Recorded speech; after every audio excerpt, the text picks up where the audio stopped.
היום י"ד בתמוז, יום רביעי, 27 ביוני 2018, אנו מראיינים את הגברת מרים שטראוס גולדשמיט, מטעם יד ושם כמובן, בביתה בעפולה. הגברת שטראוס גולדשמיט היא ילידת העיר פראג בצ'כוסלובקיה, 29 בספטמבר 1937. מראיין יגאל וילפנד. מרים, ספרי על הורייך. אני זוכרת מגיל מאוד מאוד צעיר, אני מניחה שהייתי בסביבות גיל 3. אני זוכרת את החיים בפראג, חיים נהדרים. הייתי מטיילת עם אמא על גשרים, גשר קרל, ועם אבא הייתי הולכת לכל מיני מסעדות. ההורים היו אנשי חברה, הבית עמד תמיד מחברים, והיה לנו טוב. אבל באיזשהו שלב... חכי, תגידי קודם כל את ה... זה בסדר גמור, אבל אנחנו נתחיל עם פרטים ממש. השם של אבא. לאופולד שטראוס. לאופולד שטראוס. את יודעת מתי הוא נולד? כן, אני צריכה לראות בדפים, אני לא זוכרת. רק את השנה, את זוכרת? אני לא זוכרת. הכל רשום, טוב, נכניס את זה. אבא לאופולד שטראוס נולד ב-26 לחמישי 1901. איפה? בכפר קרוב לעיר ניטרה בסלובקיה. כן. האמא אליס שטרן נולדה בתאריך 7/9/1909 בעיר אילבה בסלובקיה. אילבה בסלובקיה. טוב. ידוע לך מתי זה לא חייב להיות תאריך מדויק, אבל באיזה גיל, איזה שנה הם נפגשו? לא, לא ידוע לי. את בת יחידה? כן. הייתי הבכורה. כן. בסדר, אז עכשיו נמשיך. אז יש לך לאופולד שטראוס ו... אליס שטראוס לבית שטרן. כן. אבא, במה הוא עובד? אבא עסק בסחר של עצים. היה לו נגרייה, הוא עבד כנגר, ואני מניחה שהיה גם סוחר של עצים. ואימא? אימא, אני לא זוכרת שהיא עבדה, היא הייתה בבית.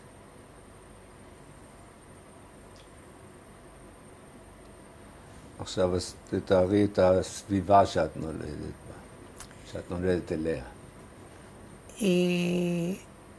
בהתחלה גרנו בעיר הישנה של פראג.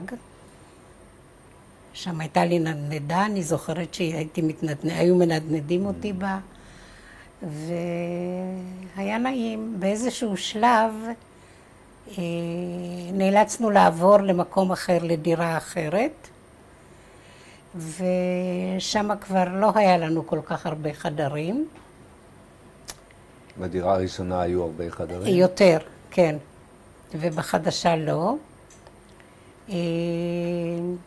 אני זוכרת כפי שסיפרתי קודם, שהייתי מטיילת הרבה עם אמא ועם אבא. להבדיל היינו במסעדות, הוא היה שותה בירה בכוסות זכוכית גדולות כאלה, תמיד עם חברים. וגם אצלנו היו מתארחים הרבה חברים. אבל לא משתכר. לא. אני זוכרת את ימי החורף. כן. שהייתי הולכת לגלוש עם אבא במזחלות, מגבעה למטה, במורד. בהתחלה עם אבא, ואני רציתי מאוד לגלוש לבד. אבא לא כל כך הסכים, הייתי כבת 3.5, ואני מאוד ביקשתי, ובסופו של דבר הוא הסכים. הוא הזהיר אותי שבסוף, לפני שאני מגיעה, אני צריכה לסובב את המסחלת לצד. אמרתי לו, הכל בסדר, והתחלתי לגלוש, ומרוב שנהניתי, שכחתי לסובב את המסחלת, נתקלתי בגדר, והתחיל לרדת הרבה דם, והתחלתי לבכות. לא כל כך כאב לי, כמו שראיתי הרבה דם. אבא כמובן בא בריצה, וטיפל מה שאפשר היה. הגענו הביתה, ואז אמא מאוד צעקה עליו שהוא הרשה לי. זה אחד הזיכרונות היה שלי שאני זוכרת. יש לך ילדים על ידך שאת משחקת איתם? כמעט ולא, מעט מאוד, מעט מאוד. אני לידת 37, אני פלוס מינוס בת 3, אז שנת 40 כבר לא כל כך יש חברים. אני זוכרת מפעם לפעם שהיו באים, היה לי ארון צעצועים, והם רצו לשחק בצעצועים, ולא תמיד הסכמתי שישחקו, כי זה שלי. כן. מי זה היו הילדים האלה? של חברים, ילדים של חברים. אני זוכרת שפעם באו עם כלב ושיחקתי איתו, בסוף לא נגמר טוב, כי קצת הרגזתי אותו והוא גם נשך אותי. אבל זה בסדר.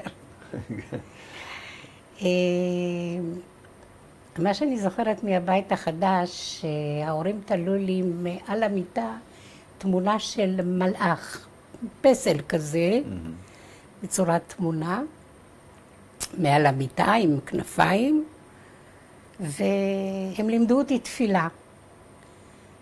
והם אמרו לי שאני כל ערב לפני השינה צריכה לומר את התפילה. הייתי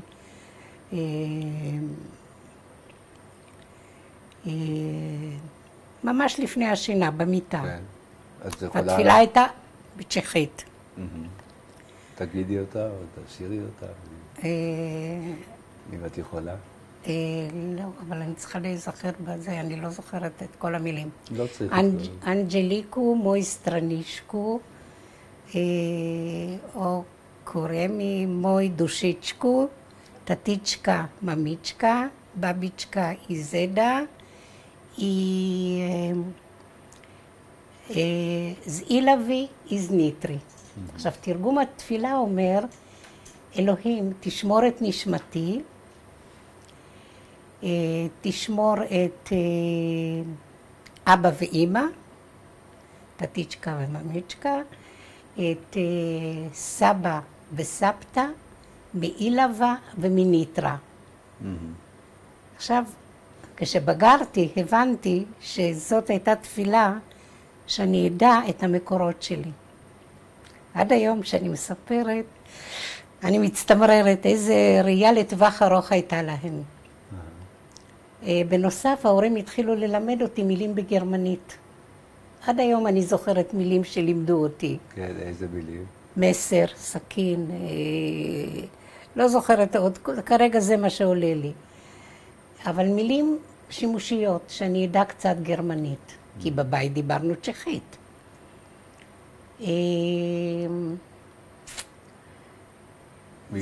מילים עבריות הם היו אומרים? לא, בכלל.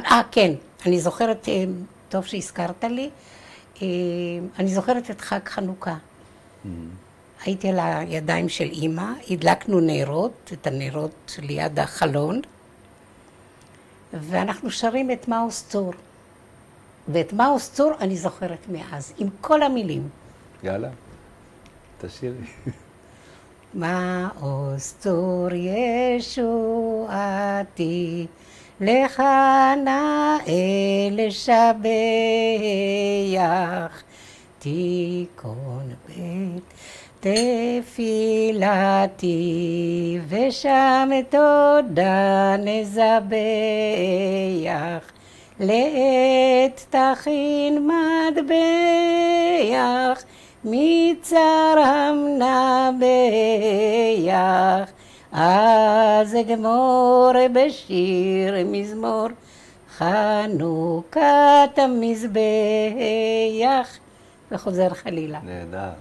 אז זה זכרתי. כן, ומה הם היו אומרים לך על השיר הזה? מה... שזה שיר שצריכים לשיר בחג חנוכה. והייתם מדליקים נרות? היינו מדליקים נרות, אמרתי לך, על יד החלון היינו עומדים. ואת השיר הזה זכרתי כל התקופה שהייתי בחו"ל, כמובן בארץ. ואנחנו נגיע לזה עוד, והמשפחה הנוצרית שהייתי שמה, סיפרתי לו שאני זוכרת, והוא ביקש שאני אשיר ושרתי. ופעם הוא היה באיזה אספה של חצי שיכורים כאלה, והוא קרא לי והוא רצה שאני אשיר. ואני לא רציתי. לא אישית, כן. בפורום כזה לא רציתי לשיר. כשבאתי לארץ, כמובן, שרנו וחגגנו אחרת. כן. מה עוד היו, לפני השינה, אמא הייתה שרה לך משהו? לא זוכרת. לא זוכרת. איך היו משכיבים אותך לישון? היינו משכיבים אותי, הייתה לי מיטה בצד, בחדר יחד עם ההורים. ההורים הייתה להם מיטה כפולה, לפעמים בדיעבד הבנתי שכנראה היו שעות עוצר, והחברים שהיו באים אלינו נאלצו להישאר לישון, אז כולם ישנו שמה. ואני הייתי באה, לקראת הבוקר הייתי באה לשם גם לחגוג איתם. זהו, זה מה שאני זוכרת מפראג. מתי אתם... אני לא זוכרת... מתי מתחילה כאילו המלחמה? בשבילם? בשבילך? אני זוכרת יום אחד, היינו אמא ואני בבית, ואמא קיבלה מכתב. היא פתחה את המכתב והתחילה, מה זה לבכות? אני נבהלתי, אמא אף פעם לא בכתה, ואמרה לי, היה לי שם כינוי חיבה, מרוצינקה, מרים. אז היא אמרה לי, מרוצינקה, אנחנו מתלבשים, הולכים לאבא. אף פעם לא הלכנו לאבא כשאבא עבד. ואז הלכנו ברגל.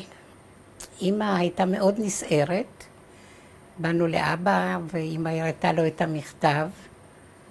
והסתבר שקיבלנו פקודת גירוש. לא היה הרבה מה לעשות. קיבלנו פקודת גירוש לפולין. מי חתום על התעודה? אין לי מושג. אני מניחה שהגרמנים, או עושה דבריהם, הצ'כים.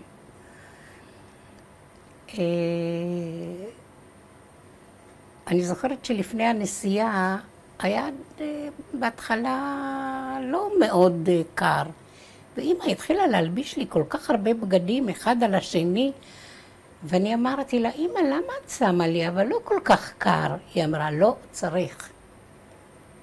מסתבר שהיא כבר כנראה שמעה סיפורים שאסור, היה מותר לקחת תיק אחד, לכל אחד.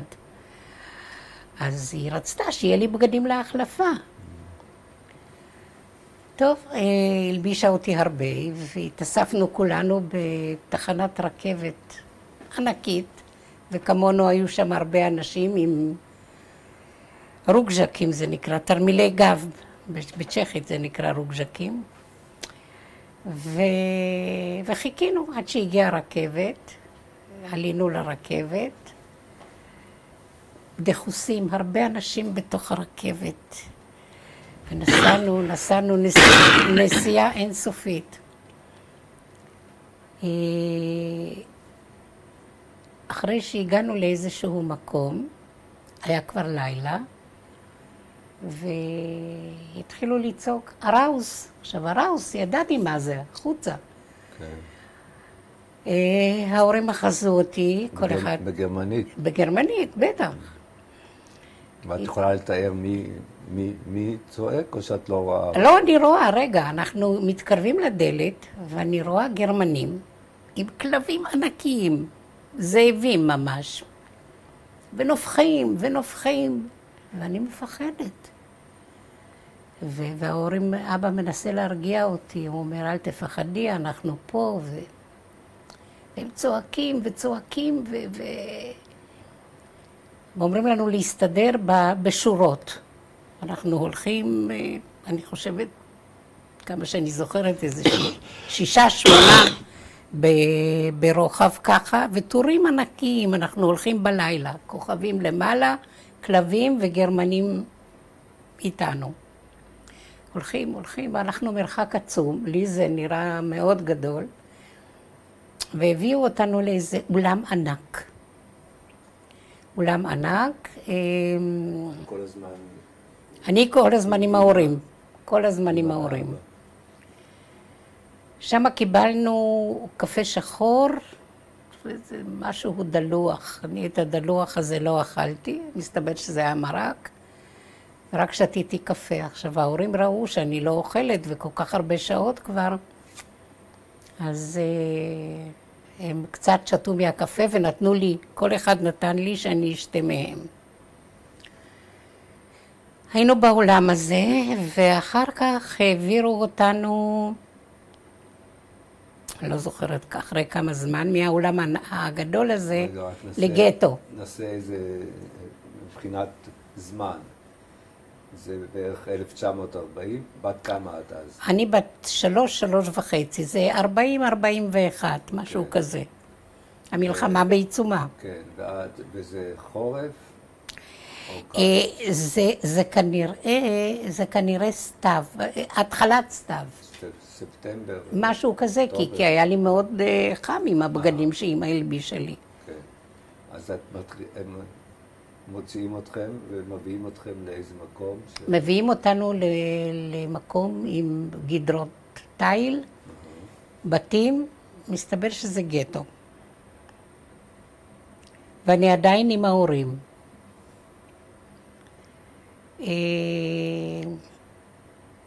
את זוכרת לאן הם מכניסים אתכם? אני זוכרת מסיפורים של אחרים שהיו בסביבה וכולי, זה היה גטו בזמושץ', בפולין.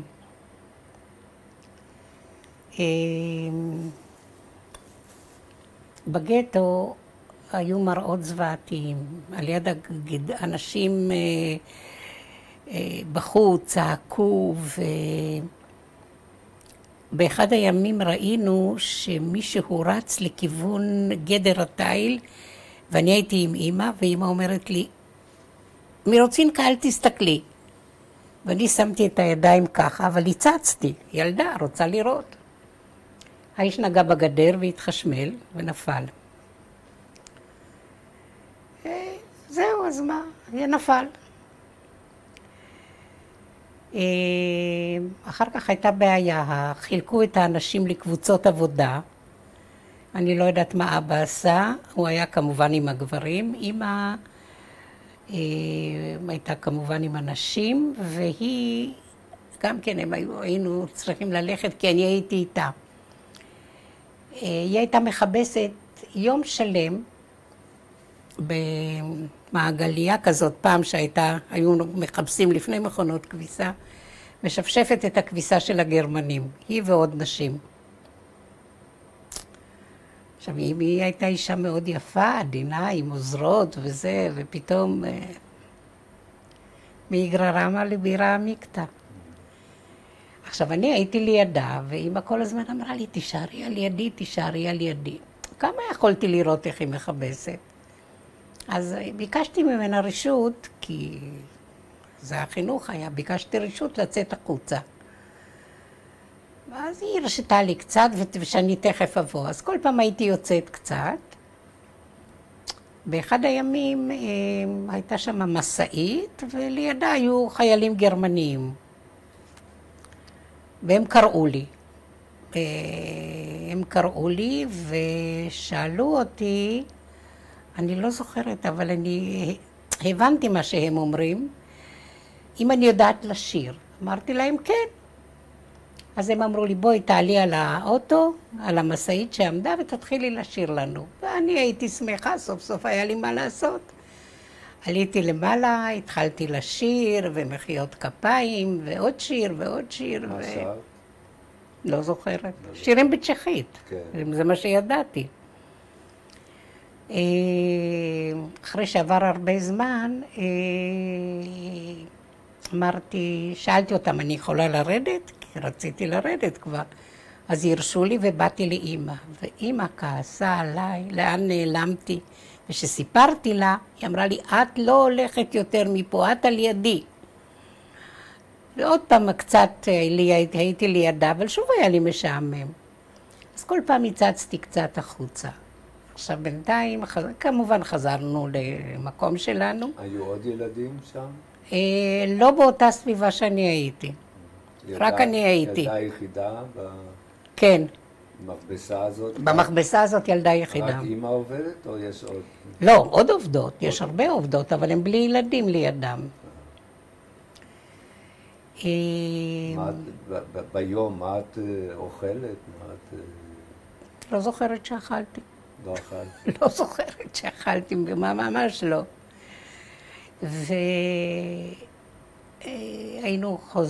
חזרנו לגטו, איפה שהיינו, ושוב פעם קיבלנו איזה אוכל, ואני באמת, כמו ששאלת, בקושי אכלתי. באיזשהו שלב אני חליתי. רק רגע לפני זה, איפה אתם ישנות? לא זכור לי, אני לא זוכרת. אני מניחה שעל מזרונים, לא זוכרת בדיוק. אני עדיין עם אמא ואבא, כל הזמן. אבל אבא במקום אחר ישן. לא, אבא במקום אחר כנראה ישן, כן. אבל אתם נפגשים כל יום? כל יום אנחנו נפגשים, בינתיים, בהתחלה. אני לא יודעת איך אבא שלי סידר את העניינים. ואמרתי, כפי שאמרתי, לא אכלתי וחליתי. עכשיו, כפי שאמרתי מההתחלה, אבא שלי היה איש מאוד מאוד חברתי. והוא הצליח, היה לו כנראה קצת כסף, תמורת תשלום לזכור נהג פולני עם עגלה שיקחו אותי לבית חולים. אני ממש הייתי חולה. ואז אבא, אמא אני שכבתי, אני זוכרת שאני שכבתי והסתכלתי ככה למעלה, ראיתי רק כוכבים וחושך מסביב והיתר. ואבא ואמא חלילה לא יושבים, אלא הולכים בצידי העגלה, כי בטח זה עלה כסף, אני לא יודעת. וכך נסענו, הגענו לבית חולים, הם חזרו לגטו, ואני נשארתי בבית חולים, הייתי מאושפזת שמה. מספר ימים טוב, וקיבלתי זריקות, אהבו לתת לי זריקות, כי לא בכיתי הרבה. מי את זוכרת? אחיות, כן. איך האחיות? בסדר גמור. כן. כן. צ'כיות? אני מניחה, לא, פולניות. אבל צ'כית ופולנית הן שפות סלביות והן די דומות, רק האקצנט קצת שונה.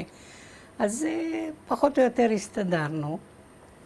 ואף אחד לא מבקר אותי, כי אסור, כי עובדים ואין מתי. אבל יום אחד כבר הרגשתי קצת יותר טוב. מישהו דפק עם מקל על החלון איפה שהייתי, והתקרבתי לחלון וראיתי את אמא. והיא עשתה לי שלום, ואני גם עשיתי לה שלום. והיא אמרה לי, הבאתי לך משהו, ואני מסתכלת, והיא מחזיקה בצל ירוק. והיא אומרת לי, זה בשבילך. אמרתי לה, לא רציתי. לא רציתי, היה לי אוכל טוב שם, יחסית, היה לי אוכל טוב, אוכל שיכולתי לאכול. טוב, היא נאלצה ללכת, זה היה מוקדם בבוקר, אני זוכרת, היא נאלצה ללכת כדי להמשיך לעבוד.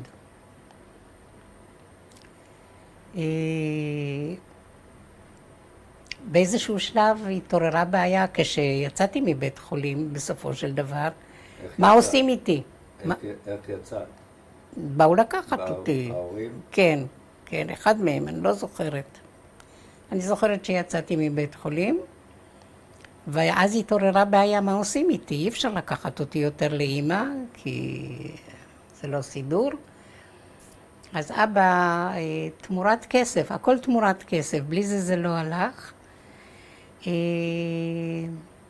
שילם לאיזה פולניה שהיא תשמור עליי עד אשר הם יחזרו מהעבודות שלהם. וככה היה. כל פעם, לא אותה פולניה, החליפו פה ושם, שם ופה, אבל זה למעשה לא היה סידור. ואז הוחלט שמוכרחים למסור אותי למישהו שישגיח עליי באופן קבוע ורצוף. אבא בקשרים שלו יצר קשר עם פרטיזנים, וסוכם שתגענה שתי נשים בשם אלה והלה, והם ייקחו אותי למשפחה שכבר דובר איתם, שאיכשהו אבא הצליח להיפגש איתו, כמובן תמורת כסף, ואני יש אצלם. עכשיו בערב לפני שנפרדנו, אמא מאוד בכתה. היא לא ישנה כל הלילה, וכמובן גם אני לא ישנתי בדיוק. ואבא גם היה מאוד עצוב.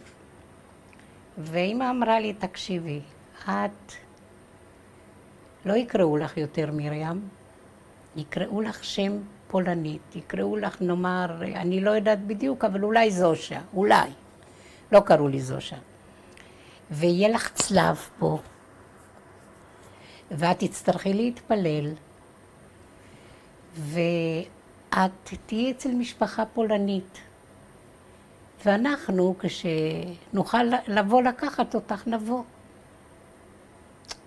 טוב, גם אני בכיתי, וכמובן לא רציתי, אבל לא עזר לאף אחד שום דבר.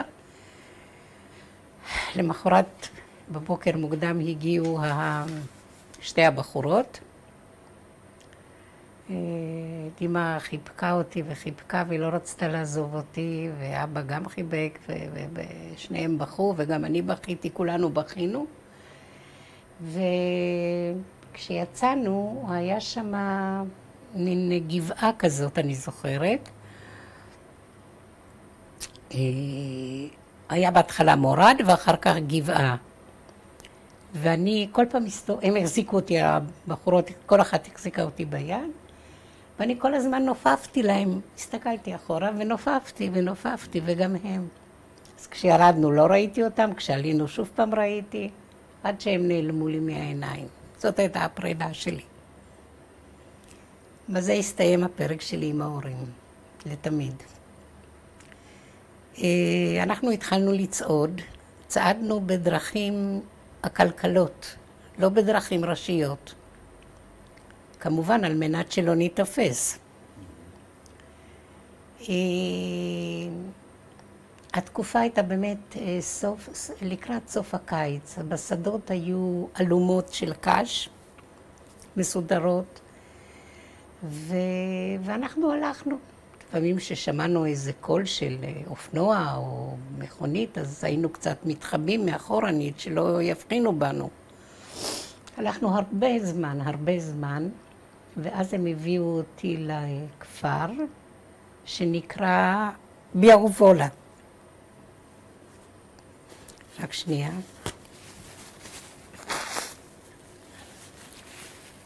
שם פגשתי את המשפחה, איתה מיליתי פלוס מינוס 5 שנים, משהו כזה, לטוב ולרע. הטוב היה שניצלתי, אבל הרע היה שלא היה לי טוב שם. בואי תתארי עכשיו את המפגש הראשון. עם מי את נפגשת? אני מכירה את האיש. איש נפלא. קראו לו אנטוני. הוא היה וטרינר של הכפר ושל כל האזור. אחד המשכילים באותו הזמן בפולין, שידע לקרוא, לכתוב. איש חביב. אשתו גניה. אישה רעה בצורה בלתי רגילה. ויש להם בת, גדולה ממני בשנתיים,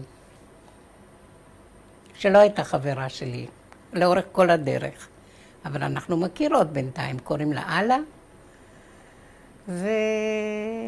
וזהו. בת אחד בשם אלה. כן, זהו. שהיא בת... גדולה ממני בשנתיים. שהיא בת 6 עכשיו. משהו כזה, כן. עכשיו, זאת אומרת, במפגש. במפגש, כן. כן, ולאן את מגיעה? אני מגיעה לבית הכפרי,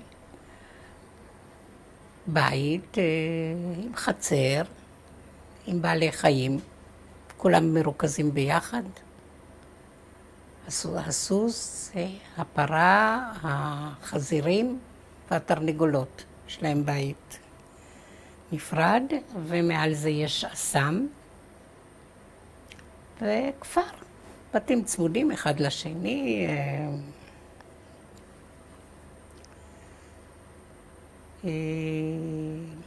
זהו, ואז מתחילים החיים שלי. הבחורות נפרדות, אני נשארת איתם. הדבר הראשון שאני... הבחורות הן פרטיזניות? כן, כן, שתי הבחורות הן פרטיזניות. בדרך הן מדברות איתך? כן, אבל לא משהו מיוחד. לא משהו מיוחד. הם די מיהרו, כי רצו לחזור עוד בזמן. אני נשארת שמה, והדבר הראשון שאומרים לי, כל דבר שאת רוצה, את צריכה לבקש רשות. אסור לך לצאת החוצה, זה הבנתי. ובבית, מה שאת רוצה, את צריכה לבקש רשות, אסור לך לבד. בסדר.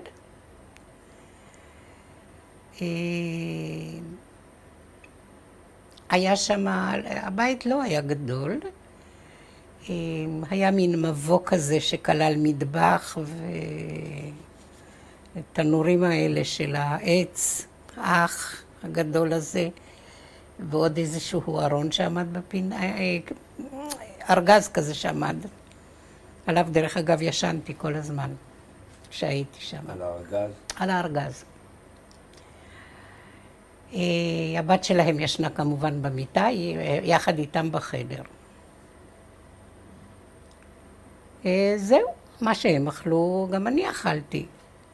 הם ישבו ליד שולחן, ולי נתנו לאכול על הארגז. ישר מנודה.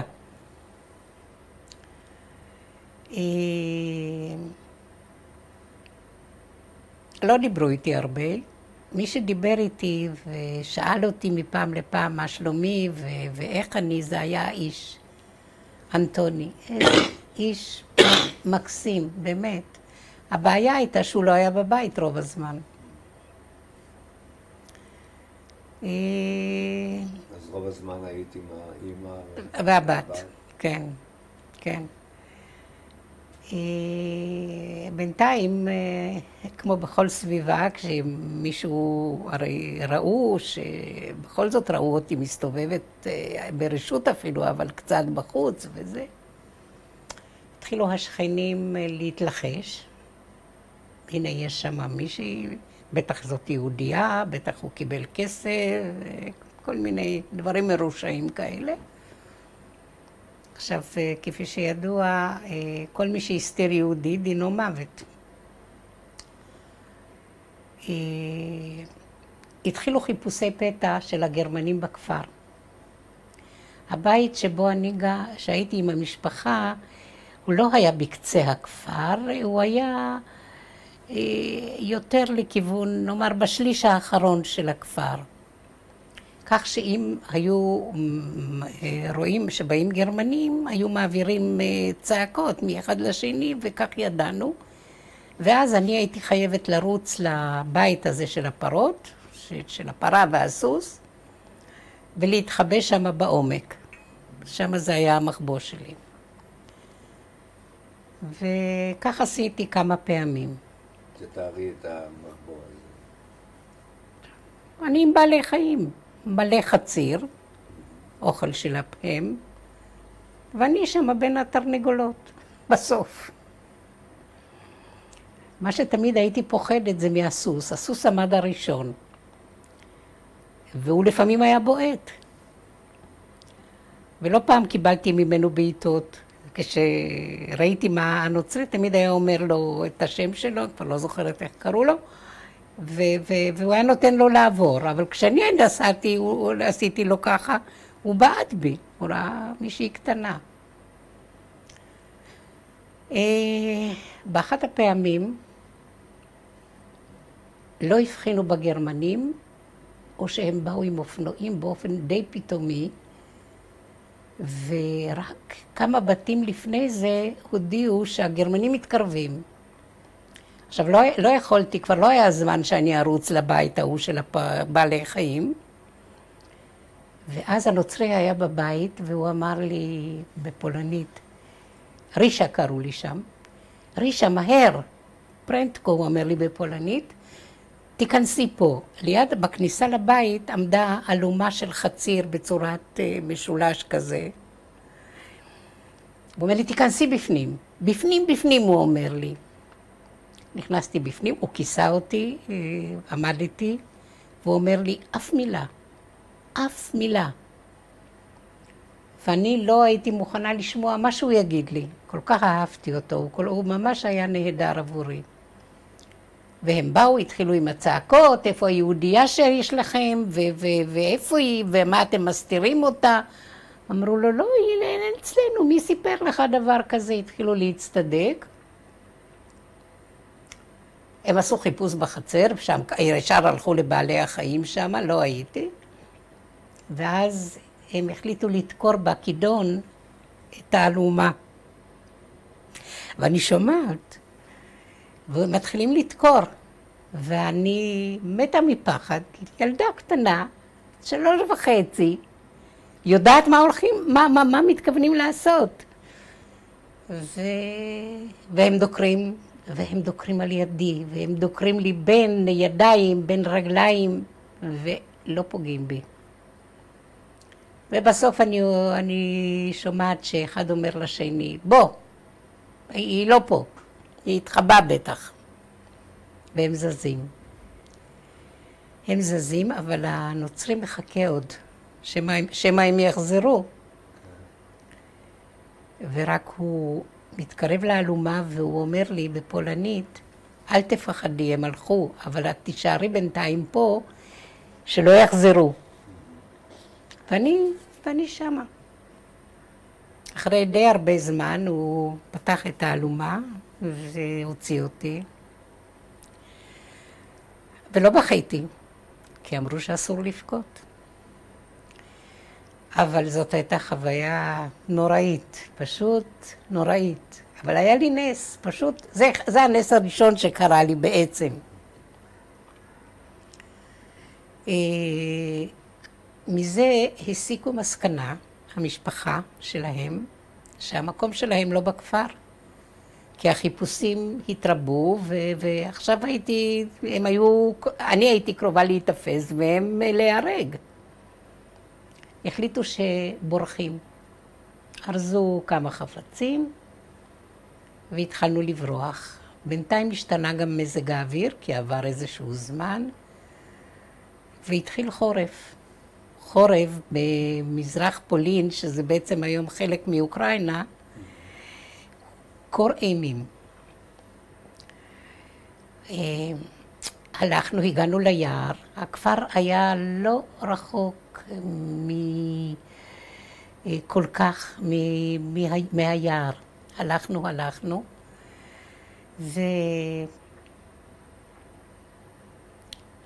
והתחלנו לשקוע בשלג, היה שלג כבר, אבל היינו חייבים להתקדם.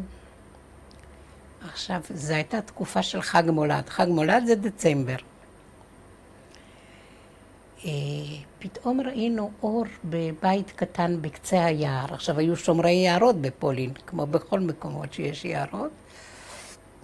הנוצרי אמר לנו להישאר בצל, והוא התקרב לבית, הוא הציץ, הוא ראה עץ אשוח, הוא ראה אנשים שם, ואז הוא דפק עליי דלת, הוא דיבר איתם בפולנית, והסתבר שהוא ביקש שאנחנו נבלה שם את הלילה.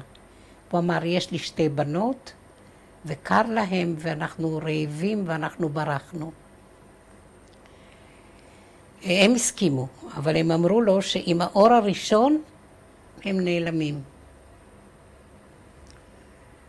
עכשיו, אני, קפאו לי ידיים וקפאו לי הרגליים, לא הרגשתי. הם הגישו לי בקערה מים קרים, אסור מים חמים, כי זה נמק במיידי, ולאט לאט הרגשתי את זרם הדם חוזר לי לידיים ולרגליים. לא יודעת, הבת שלהם לא קרה לה ככה, רק לי קרה ככה. כנראה הייתה לבושה יותר טוב. אגב, את הבגדים שאמא נתנה לי בשכבות, והיו בגדים יותר גדולים מתוך מחשבה שאני אצטרך, הם נתנו לבת שלהם, ברור. ואני נשארתי עם בגדים קצרים. הרגשנו שם טוב, הם היו משפחה נחמדה פולנית, נתנו לנו משהו חם לאכול וישנו קצת, ואז באמת עם בוקר, עם השחר העיר, נתנו לנו איזה כיכר לחם ואמרו, מצטערים, אנחנו מפחדים, אתם צריכים ללכת. והמשכנו ללכת, וכך מכפר לכפר הלכנו, וזה חורף וקר. איך האמא והבת מתייחסות אלייך? אמרת שהאבא... האבא נפלא, הם דברים חיוניים בלבד. הבת כאילו שאני לא קיימת, מתעלמת לחלוטין.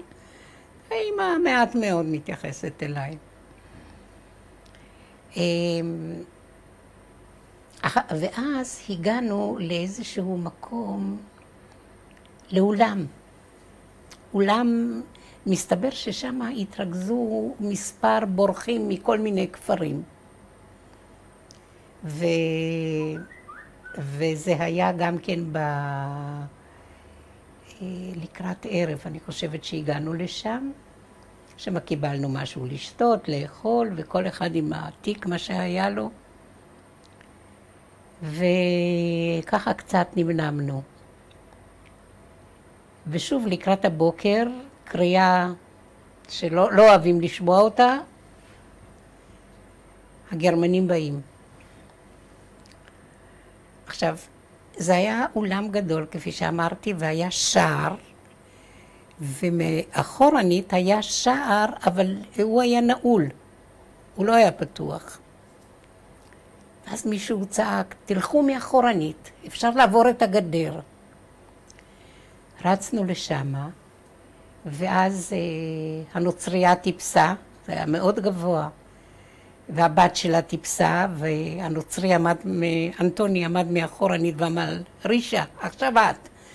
ואני קטנה, ואני בקושי מגיעה לאיפה שאפשר להיאחז, ואני נופלת כל פעם. הוא אומר לי, הוא ראה שאני לא יכולה, אז הוא צעק, תתפסו אותה, אני זורק אותה. והוא לקח אותי, והוא זרק אותי מעבר לגדר, ותפסו אותי, והוא אחריי קפץ, וכאחרי שעברנו את הגדר, התחילו יריות סביבנו. כי כבר הבחינו לו, אנחנו לא היינו היחידים, היו עוד אנשים שברחו. ואז ראו שיש איזו שורה של אנשים שבורחים משם. ואז התחילו יריות, ושוב פעם, בינינו ויריות ורעש אבל שוב פעם, איכשהו הצלחנו להתחמק, נס שני. ושוב אנחנו ביער, ושוב אנחנו בקור, ומחפשים, ועוברים מכפר לכפר כך.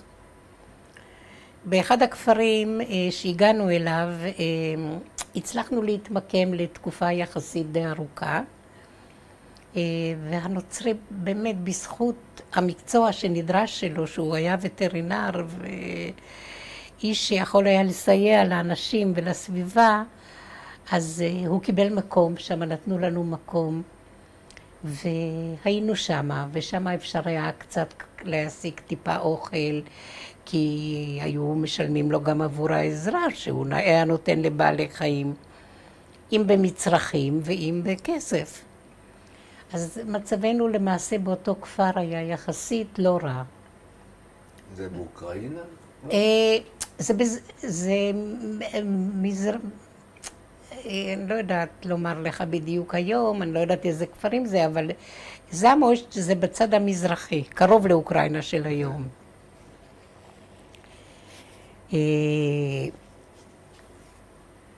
כפר כזה זה אוכלוסייה... עיקרים, אין לי מושג. כמה את חושבת? אין לי מושג, לא יודעת. ועוסקים בחקלאות? לא יודעת, לא ידוע לי במה הם עוסקים. אני רק יודעת שהם היו יחסית טובים אלינו. לא הציקו לנו, וגם הגרמנים משום מה, די הרבה זמן לא הגיעו לאזור הזה, אני לא יודעת.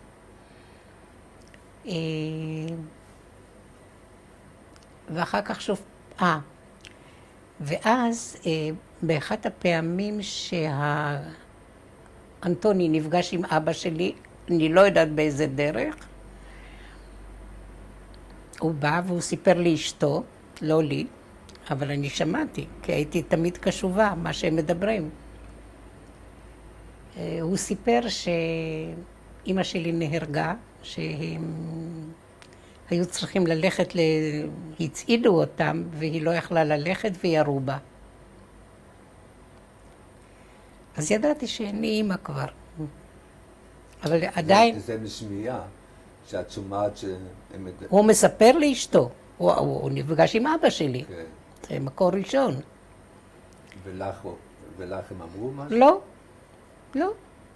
אבל אני שמעתי, הוא דיבר איתה.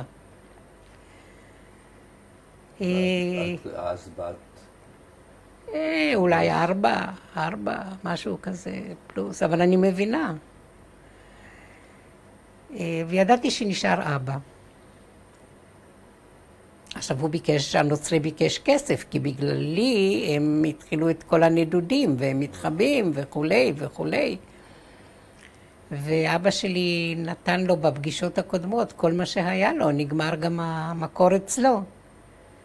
ואז הוא אמר לאשתו, אין לו יותר, לאבא שלי אין יותר כסף, זהו. ואני שמעתי את זה, וחשבתי לעצמי שעכשיו הוא יכול למסור אותי, אין בעיה. בעצם ידעתי, בתור ילדה הבנתי שאני על זמן שאול שם. ובאיזשהו שלב היינו צריכים לעזוב את הכפר הזה, ושוב נדדנו בין כפרים, עד שהגענו לאיזה כפר שהיה מקום הולדתה של אשתו. בינתיים אני גם קצת גדלתי וכולי, והחליטו להעביד אותי. עד אז לא העיזו, אבל כשידעו שכבר לאבא אין כסף ואין לי גם אמא, אז מה אני אעשה? אני בקיץ ובאביב ובסתיו, אני אשמור על הפרה במרעה. ואז הפכו אותי לרועת צאן. ומי שהייתה החברה הכי טובה שלי, זאת הייתה הפרה. קראו לה קוויטולה, זה פרחיה, תרגום מפולנית. והיא הייתה חברה שלי, דיברתי אליה, שרתי לה, צחקתי איתה, זה מה שהיה לי. הייתי מסתובבת לבד עם הפרה ביערות, עם מקל קטן. מפחדת מכל מיני רעשים, אנשים, היו גם פרטיזנים שהיו מסתובבים ביערות. נהניתי מכל מיני ציפורים. אכלתי, ובבוקר הייתי יוצאת בלי לאכול כלום. לא נתנו לי לאכול. הם לא נתנו גם לשטח שום דבר? כלום. ממה שנהניתי ואכלתי זה היו אגוזים, לוז כאלה שטרם הבשילו. היה פטל שחור, אדום, תפוחי בר קטנים בפולין, יש כאלה קטנטנים שהם מבשילים די מהר. ומזה הייתי חיה, ככה הייתי חיה. הייתי באה בערב עם הפרה, אז הייתי מקבלת איזה צלחת של משהו, וזהו, וללכת לישון, ולמחרת חוזר חלילה. והפרה נשמעה לך? מאוד, מאוד. באחת הפעמים הייתי מאוד עייפה, וגם חלושה, כי לא אכלתי. והייתה שם מין תלולית כזאת, ואני ישבתי, והפרה ראתה, הייתי תמיד מחפשת לה איפה שיש עשב טוב, רענן, ונרדמתי. נרדמתי, והפרה הגיעה מאיפה שהיינו לבד הביתה. עכשיו הם מחפשים, ואני איננה. אז אנטוני לקח קבוצה של איכרים והתחילו לחפש אותי. התחילו לצעוק בקולי קולות. רישה, רישה, רישה. ופתאום שמעתי מהשינה, רישה, רישה. פתחתי את העיניים ונבהלתי כי ראיתי את הנוצרי על ידי. ואני אומרת לו, מה קרה? זו יסט, מה יש? אז הוא אומר לי, את נרדמת. אז אמרתי, אוי. אז הוא אומר לי, כן, את ישנת. ואני אומרת לו, ואיפה קוויטולה? קוויטולה באה לבד הביתה. והתחלנו לחפש אותך. ואז הוא לקח אותי הביתה, ובאמת הייתי חלושה, ואז החליטו בבוקר שיתנו לי משהו לאכול. כי הייתי ככה יוצאת בלי כלום. יום שלם, איך אפשר? ועוד חוויה אחת שהייתה לי בפרה, דווקא באזור הזה, באחת פעמים החלטתי לקצר. אני החלטתי לקצר את הדרך. לא היה לי כוח ללכת. עשיתי מיני גוף ונכנסתי, והפרה הלכה קדימה ואני אחריה. פתאום ראיתי שהפרה מתחילה לשקוע. אני צועקת לה, קוויטולה. והיא מסתכלת עליי ואני רואה שהיא שוקעת עוד פעם. מסתבר שזה היה ביצה טובענית, והיא התחילה לשקוע, ואני ניסיתי בהתחלה ללכת לקראתה, לעזור לה. גם אני התחלתי לשקוע. וכשהתחלתי לשקוע, הבנתי שאני צריכה לצעוק, כי אף אחד לא ידע מה קורה פה. באמת התחלתי לצעוק, פומוגני, תעזרו לי. ומישהו שמע את הקול שלי, ואז הגיעו איכרים מהסביבה עם חבלים. את מי משכו קודם? את הפרה. הצליחו להציל את הפרה, ואחר כך הצילו גם אותי. אבל בזה לא הסתיים התפקיד שלי כרועת צאן. רועת פרות. כן, רועת פרות, כן. לא הסתיים התפקיד. זהו בגדול. מה שעוד קרה שם באותו אזור, היו אנשים טובים פולנים, פשוטים אבל טובים. הייתה שם אישה שחיה לבד, גם כן הייתה לה פרה. והיא ראתה שאני לא אוכלת כל היום. התיידדנו. ואז היא אמרה לי, רישה, בצהריים את תבואי עם הפרה יחד איתי אליי הביתה, ואני אעשה לך מרק חלב עם אטריות. כל כך שמחתי. באמת באתי אליה ואכלנו ודיברנו, אישה מאוד נחמדה. והיא אמרה, גם מחר תבואי, והייתי כמו חברה שלה. אבל שוב פעם, הלשונות הרעות, הלשינו לנוצרי, שאני מתיידדת איתה ואני הולכת אליה, אז הוא לקח אותי לשיחה, ואמר לי, אין דבר כזה, את לא הולכת עם אף אחד. אז גם נגמרו לי הארוחות.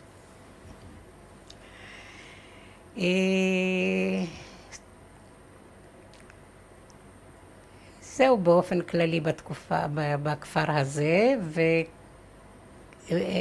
והתאפשר... את יודעת מה קורה בחוץ? אני לא יודעת, אבל אני שומעת שהם יכולים לחזור לכפר שלהם, לביאובולה, לכפר המוצא. הגענו לכפר הזה, וכמובן אני איתם. והתפקיד שלי כרועת צאן המשיך. רק עכשיו הייתי צריכה ללכת הרבה מאוד. להערכה שלי, כשאני חושבת על המרחק, זה כמו מבואת בית חולים. 3 קילומטר, כמו כלום. כל יום, הלוך וחזור ליער. ובחורף, שאי אפשר ללכת לראות את הפרה, אז היה לי הדום נמוך כזה, הייתי יושבת ומקלפת ירקות בעיקר, וחותכת לחתיכות כדי לתת אוכל לבעלי חיים. באחת הפעמים, אני לא זוכרת מה בדיוק קרה, לא עניתי כמו שצריך לגניה, לנוצריה. היה לי סכין ביד, אני קילפתי. היא נתנה מכה באדום הזה, אני התהפכתי, והסכין נלעצה לי, יש לי עד היום סימן פה. נלעצה לי ביד. שוב פעם בכיתי כדם זה וזה, והיא עוד צועקת עליי, ואת אשמה, ובטח אני תמיד אשמה.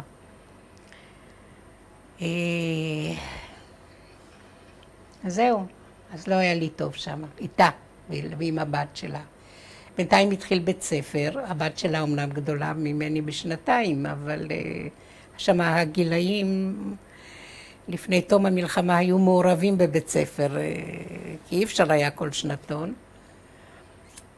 היא התחילה ללמוד ואני ישבתי בבית, כי היה לי תפקידים. לימדו אותי לטאטא ולרחוץ כלים לעזור לסחוב את הדליים של המים, כי היו צריכים לשאוב את המים מהבאר. זה לא נתנו לי לעשות, אבל כשמישהו אחר הביא, הייתי צריכה לעזור בלסחוב אותם הביתה, לבית שלהם. באיזשהו שלב החליטו שאני אלך לבית ספר, אבל רק בסתיו ובאביב. למה? כי לא היו לי נעליים. לא היו לי נעליים, ואז הנוצרי אמר שצריכים ללמד אותי קצת פולנית בבית. הוא התחיל ללמד אותי את ה-ABC, את ה-ABC בפולנית, וקצת חשבון, ואמר לי אשתו שגם היא תלמד אותי. אז היא הייתה מאוד רגישה כביכול. התחילה ללמד אותי לכתוב את המילה אמא. וכדי שאני אוכל לכתוב אותה כמו שצריך, היא אמרה לי, את צריכה לכתוב את זה מאוד יפה, כי אין לך אמא. זאת הייתה הגויה שהייתי אצלה. למדתי קצת מה שיכולתי, וגם הייתי הולכת לבית ספר בסופו של דבר, כמו שאמרתי, בסתיו ובאביב. הילדים הציקו לי בצורה לא רגילה. היו כל הכינויי גנאי, ז'דובצ'קה וכל מיני שירים. בתרגום של פולנית, היהודייה חיה מוכרת ביצים, מוכרת חוטים, ובעצמה, סליחה על הביטוי, עם הישבן בחוץ. שירי לעג של הילדים. הציקו לי הרבה בבית ספר. אחותי כביכול לא באה לעזרתי, אף פעם לא. היא הייתה איתך בכיתה? באותה כיתה, כן.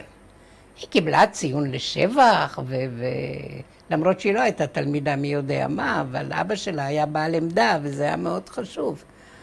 אז היא קיבלה איזשהו פרס, שם 3 התלמידים המצטיינים היו מקבלים איזשהו פרס סמלי. והמורה? המורה, לא, הוא לא לא התייחס יותר מדי. רק מפעם לפעם היה אומר לי שאני צריכה להביא שכר לימוד. מה זה היה שכר לימוד? מספר ביצים או משהו אחר, במזון. יום אחד קיבלתי באמת איזה 6 ביצים להביא, ועטפו לי את זה, ואני באתי, והיה לנו מדף כזה שהיינו שמים את התיק. שמתי שם גם את הביצים. בקיצור, כל הביצים נפלו ונשברו. ואני לא ידעתי איך לספר את זה לגברת גניה. אני חושבת שגם לא סיפרתי לה. והמורה לא ביקש ממני גם. אני פחדתי ממנה, היא הייתה מענישה אותי. ולא סיפרתי שהיה שם שוט, תולה. על יד איפה שישנתי, בארגז, היה תולה שוט. כל פעם שלא מצא חן בעיניה משהו, הייתה לוקחת את השוט ומכה בי. הייתה אישה רעה. והוא ידע על זה? אני לא יודעת, אני לא הלשנתי. אבל אני החזרתי לה. תכף תדע איך. הרי הוא נהדר, הוא היה וטרינר, והוא היה נהדר לפעמים לילות. ואחד השכנים שם לב עליה, והתחיל רומן. וכשהוא לא היה, האדון הזה היה בא וישן איתה. בינתיים אני עליתי בדרגה, כי הרשו לי לישון עם הבת שלהם, וכולנו באותו חדר. חציר למטה, איזשהו כיסוי, ואנחנו ישנים. הלאה, אני, רישה, החבר שלה והיא. וכשהוא חזר, סיפרו לו. לא אני, סיפרו לו. עכשיו, בימי ראשון, שזה יום שבת שלהם, הוא היה לוקח הרבה פעמים את הסוס ויוצא למרעה עם הסוס, ואני עם הפרה. והגענו ליער, ותמיד היינו מדברים שנינו. אז הוא אומר לי, הוא התחיל לחקור אותי. הוא אומר לי, רישה, השכן מיכאל קראו לו, אני זוכרת. השכן מיכאל, כשאני איננו, בא אלינו הביתה? אמרתי לו, כן. הוא ישן אצלנו? כן. אני אמרתי לו, כל הלילה הוא ישן אצלנו. ומה שהוא רצה סיפרתי לו.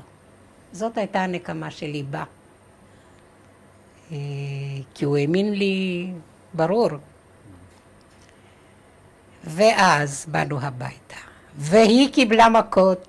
ואני שמחתי בשביל כל המכות שאני קיבלתי ממנה. זהו. והיא הבינה שזה... אני לא יודעת. תראה, אני מניחה שכן, כי זה קרה אחרי זה, אחרי שהיינו ביחד ביער, ואז עוד יותר. גלגל. ואיך זה נגמר ביניהם? חזרו להיות, מה? כן, חזרו להיות, אחרי שהיא קיבלה את מה שהיא קיבלה. ההוא לא נראה יותר בסביבה. וזהו. זה כבר 45? אני מניחה. את יודעת שמלחמה נגמרה? כן, אני יודעת שהמלחמה נגמרה, אבל אני יודעת שהיו פרעות ביהודים אחרי זה. זאת אומרת, אני יודעת שאני לא בטוחה עדיין. מה שקרה, אבל, אנטוני, כשנגמרה המלחמה, או לקראת סיומה, הוא הלך לג'וינט שהיה פעיל בפולין. בפראג? לא בפראג, בפולין. עכשיו את בפולין. אנחנו בפולין. כן, אבל גם בפולין כבר... הוא הלך והוא אמר שהוא הרבי, יהודייה וכולי, והוא רוצה תשלום, כי הוא היה בסכנה ונדדנו וזה. רשמו את כל הפרטים שלו, אמרו לו, בסדר, אנחנו נברר. ובמקביל, מה שקרה, לא סיפרתי קודם, שאבא שלי, היו לו 9 אחים ואחות אחת. מהם חצי מהמשפחה נכחדה. האחות עברה את המלחמה, היא הייתה הבכורה האחות, היא בהונגריה ניצלה עם אחד הבנים, השני נהרג, ועם השני הייתי בקשר רב עד שהוא נפטר. הוא התחתן אחרי זה וברח לשוודיה ב-56 כשהיה המרד שמה של ההונגרים. אז הוא ברח לשוודיה והוא התחתן.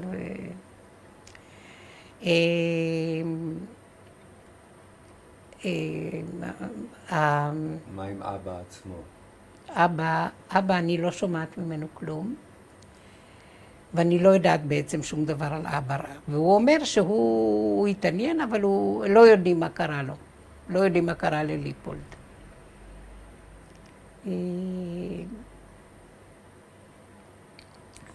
אחד האחים שהיה קרוב מבחינת גיל, אבא שלי היה בין הבוגרים של המשפחה. אחד האחים לפני שהוא ברח מפראג, אני חוזרת רגע בשנת 1938, אמא שלי כשהרכבת התחילה לנסוע לכיוון ארץ, זאת אומרת משם לכיוון ישראל הוא נסע, היא צעקה לו שנדור, שני בצ'כית, אם לנו יקרה משהו תשמור על מרים. זאת הייתה בעצם צוואה שלה. והוא היה מאוד מקורב לאבא שלי, השני הזה. הוא ניצל כי הוא הצליח לברוח מצ'כיה. עכשיו, והיה אח יותר צעיר שהתחיל להתעניין בי. והוא גם פנה לג'וינט, והוא ידע, הוא פגש מישהו מהונגריה שסיפר לו שאני נמצאת אצל נוצרי בכפר. אז התחילו חיפוש משני הצדדים, מישראל, והוא בא לדווח שאני אצלו, יהודייה.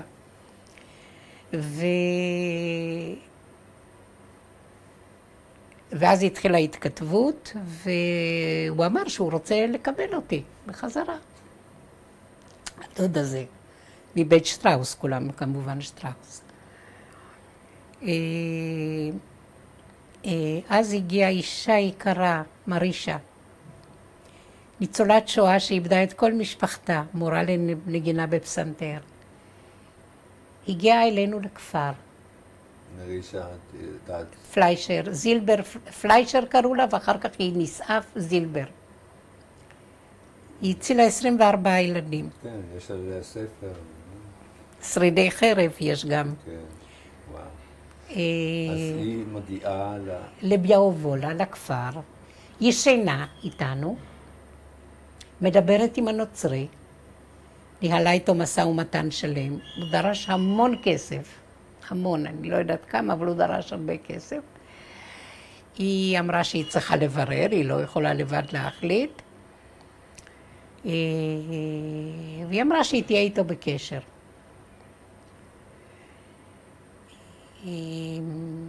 מה היא אומרת לך? היא מדברת איתי, היא שואלת אותי, והיא מספרת לי שיש דוד, ההורים סיפרו לי שיש לי משפחה בישראל ובקנדה,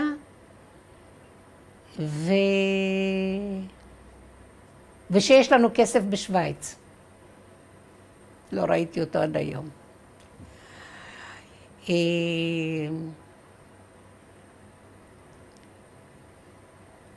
והיא אמרה לי שהיא תטפל בזה שיבואו ויקחו אותי ליהודים. ידעתי שאני יהודייה.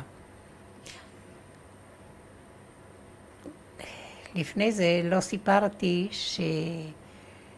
שהתקרבתי לגיל שבו יש, כמו בת מצווה אצלנו, יש תהליך של חניכה כזאת לנצרות. אני הייתי הולכת לכנסייה, אני יודעת את התפילות, ומי אויצה איסינא אידוך שוונטגו אמן. את כל התפילות אני יודעת. ואז הגיע הכומר לבית של הנוצרי, ואמר שגם אני צריכה להיכנס, כי אני כבר הגיע הזמן. ואז גילתה לו הנוצרייה שאני יהודייה. זה היה כומר מבין. והוא אמר לה, אם היא יהודייה היא לא צריכה. כך שלא הכריחו אותי להמיר את הדת. לא יודעת מה הייתי עושה, לא היו מכריחים אותי, אבל לא הכריחו אותי. הוא תלוי בכומר. את יודעת את השם שלו? לא, לא. ממש לא.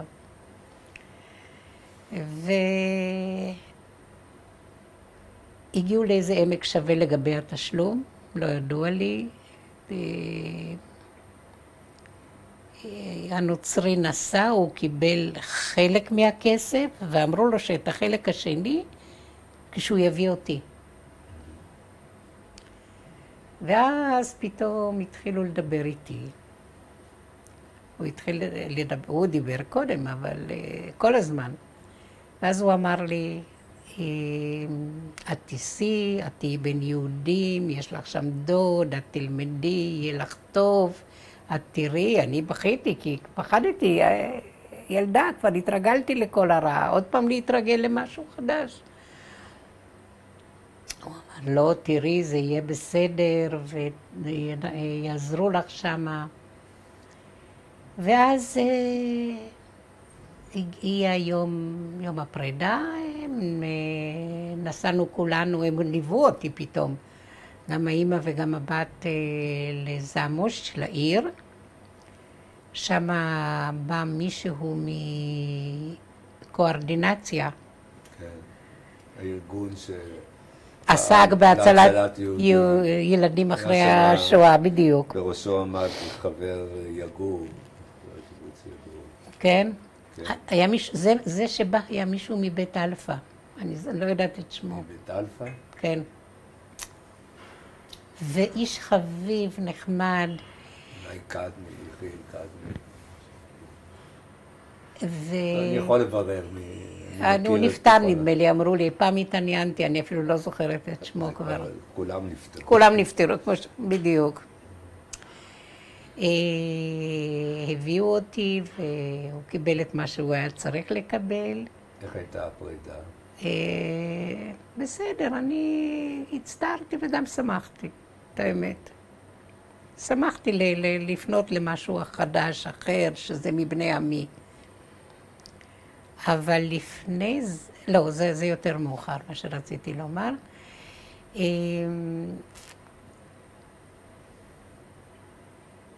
במקביל, לא, אני כן אגיד, במקביל התחיל לחפש אותי כומר, שהיה ידיד נפש של אבא שלי מצ'כיה, מצ'כוסלובקיה.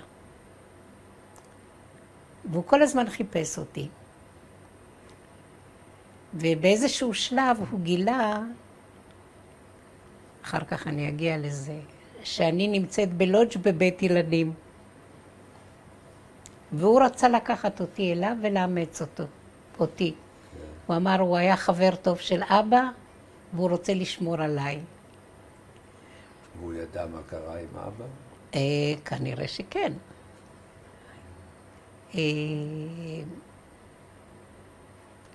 את זה סיפרו לי בבית ילדים. הם מאוד היו גלויים עם כולנו. ושאלו אותי, לאן את רוצה לנסוע? לארץ, ככה קראו לארץ ישראל, לארץ, או לצ'כוסלובקיה, לכומר. ואני בחישוב ילדותי אמרתי, לא, קודם אני אסע לצ'כוסלובקיה, ומצ'כוסלובקיה אני אסע לישראל. משך אותי לשורשים. את ידעת את הכומר הזה, את איתה? לא, בכלל לא, לא. ממש לא. אבל הוא סיפר שהוא חבר מאוד טוב של אבא שלי, היה.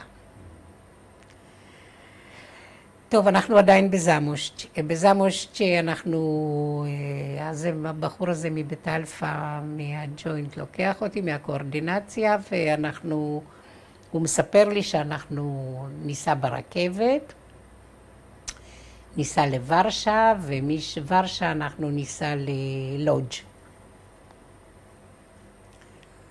בסדר. ואני רואה פתאום מוכרים דובדבנים ענקיים.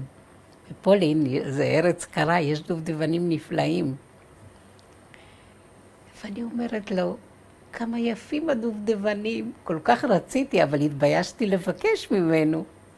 הוא אומר לי, והוא כמובן הבין, אז הוא אומר לי, את רוצה דובדבנים? אמרתי לו, כן.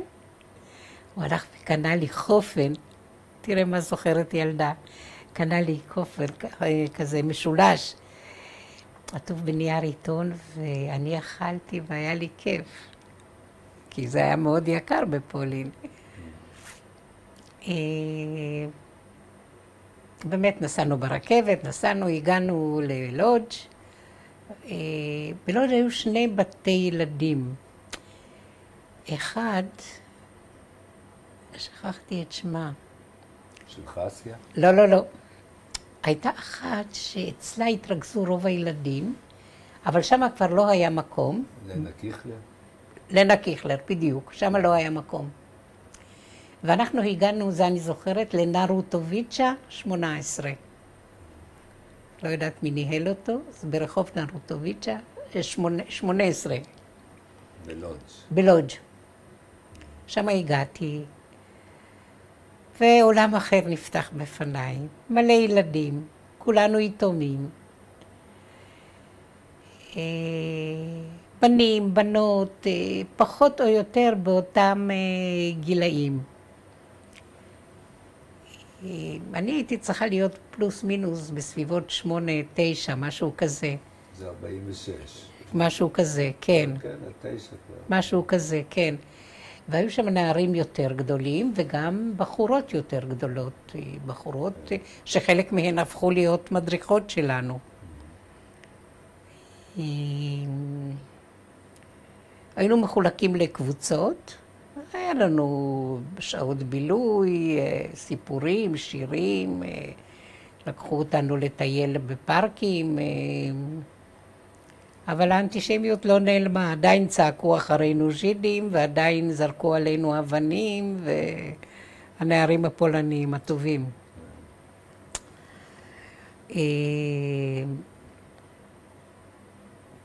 אני זוכרת באחת הפעמים היינו בפארק, ואחת המדריכות שלנו החזיקה עיתון, היא קראה בו, והיא אמרה, ווינף פלסטיני, זאת אומרת מלחמה בפלסטינה. ואנחנו ידענו שאנחנו נוסעים לפלסטינה. ואני חשבתי לעצמי, עוד פעם מלחמה, עוד פעם לברוח, עוד פעם דברים כאלה. זה ככה אני זוכרת מהטיול הזה.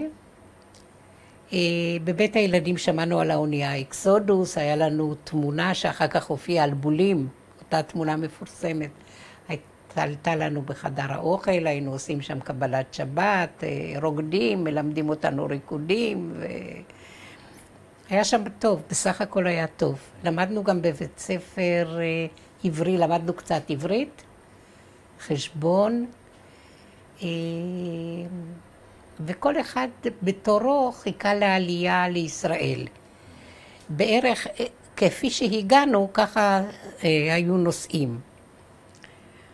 אז כמובן, לפניי היו הרבה ילדים. משם, יש לי מישהי בארץ, שאני בקשר איתה, שנפגשנו במקרה שוב פעם. היא לא התעסקה בשואה הרבה שנים. היא, בניגוד אליי, אמא שלה ניצלה, אבל הם לא היו ביחד. אחר כך היה לה סיפור עד שהתקרבו וזה.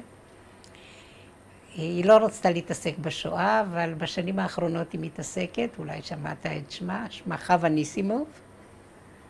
יש לי את הספר האחרון שלה. היא כותבת ספרים, היא עכשיו בפולין דרך אגב. היא עם המשפחה הפולנית בקשרים יוצאים מן הכלל, חווה ניסימוב. ניסימוב זה לאחר הנישואים, אבל קראו לה אלטשולר. ניסימוב היה מלחין בקיבוץ מעברות.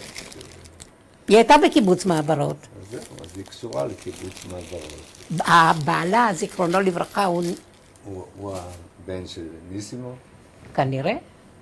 מה הוא היה, מלחין? היא אף פעם לא סיפרה לי. הוא היה מלחין ידוע, ויש שם סיפור מאוד קשה במשפחה, אבל לא ניכנס אליו פה.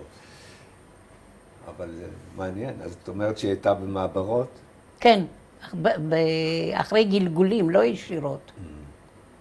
היא הייתה במעברות, שם הכירה את בעלה, והם חיו עד לפני פחות משנה, הוא נפטר. מיכה קראו לו. מיכה ניסימוב. כן.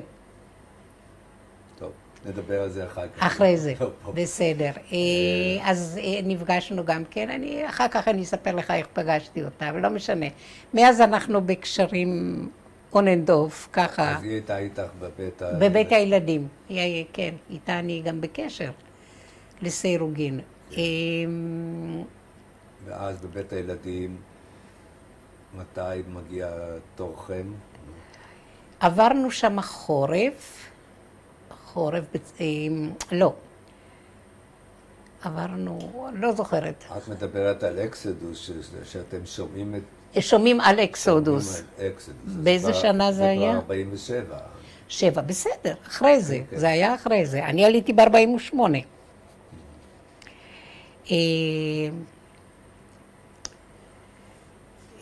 בקיצור, הגיע בסוף תורי לנסוע לארץ, כפי שקראו לארץ ישראל.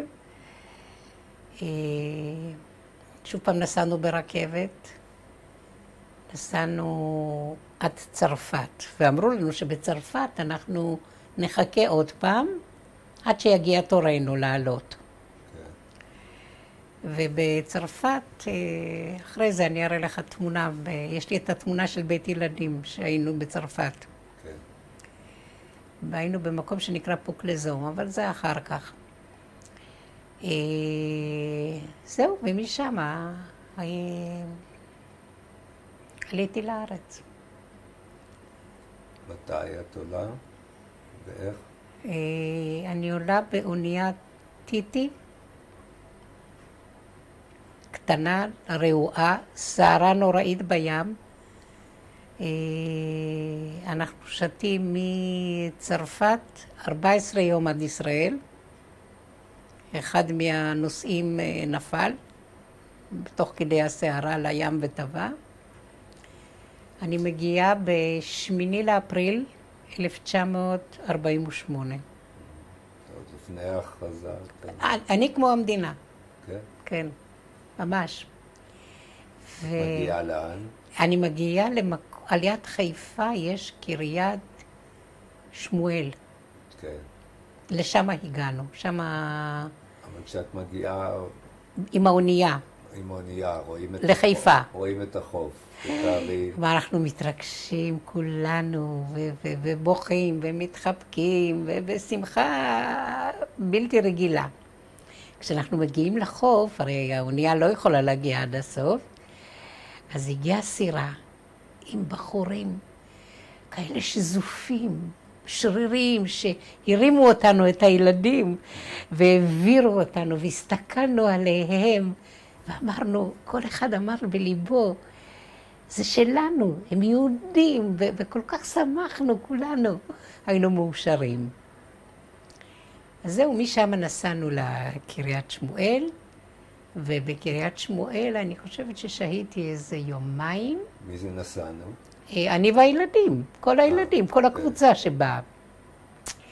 משהו עוד חשוב, שכאשר עלינו לאונייה, צירפו אותנו למשפחות של עולים, ואמרו שאם תהיה ביקורת, להגיד שאנחנו שייכים למשפחה הזאת והזאת. אותי שיקחו למשפחת גבירץ. אחר כך הם עשו מטריות, היו מפורסמים במטריות שלהם. ושמו לנו, בתוך התרמילים, שמו לנו כל מיני דברים עיקריים שרצו שנעביר. לי שמו פעמותים למשל, ודברים מסוג זה שרצו להציל, כדי שהם לא... ושנגיד שזה שלנו. וכל אחד עשה את זה. זהו, שם יותר לא ראיתי אותם. הם היו בסדר איתנו, איתי, הם היו בסדר גמור. זהו, כעבור איזה יומיים, אמרו לי שהדוד והדודה שלי הגיעו לקחת אותי. טוב, כמובן התרגשתי, והגיע זוג, אישה וגבר. אחרי, מחבקים אותי וזה וזה. והגבר שואל אותי, את זוכרת אותי? אני מסתכלת עליו, אני אומרת לו, לא. את לא זוכרת. לא מפסיק כל הזמן לשאול אותי אם אני זוכרת אותו. מסתבר שזה היה אח שני, זה שאימא שלי ביקשה ממנו שישמור עליי. ו... מ-1938. כן, כן, כן. היית בת שנה. כן, לא, הייתי אז בת 3 כבר, אבל לא משנה, מסתבר בדיעבד שהוא היה שומר עליי לפעמים, כשאימא ואבא רצו ללכת, הוא היה שומר עליי והיה לנו קשר, אבל מי יודע. בסוף הוא כל כך הרבה פעמים שאל אותי, כבר היה לי לא נעים, אז אמרתי לו כן. איך קוראים להם? כבר איננו. אבל מה היה שמם? של מי? של הדוד והדודה? אז הגיע שנדור, או אלכסנדר בעברית, שטראוס, וקלרה יהודית שטראוס, אבל הם לא זוג. הם לא זוג. בעלה לא יכול היה לבוא של יהודית, של קלרי קרא. אצלם הייתי בבית. אבל הוא התעקש לבוא, לראות אותי. אז זהו, אז בסוף אמרתי לו כן. כבר לא יכולתי, כל כך הרבה פעמים שאל אותי. כן, ואז לקחו אותי ואמרו לי שאני לא אפחד, כי בדרך יכול להיות יריות, ואנחנו ניסע באוטו שהוא סגור מכל הצדדים. נסעו אז במכוניות משוריינים, בדיוק. ואני בליבי צחקתי, מה, יריות אני מפחדת עכשיו, עם אוטו משוריין, אני רגילה ביריות ככה. הגענו אליהם, לבית,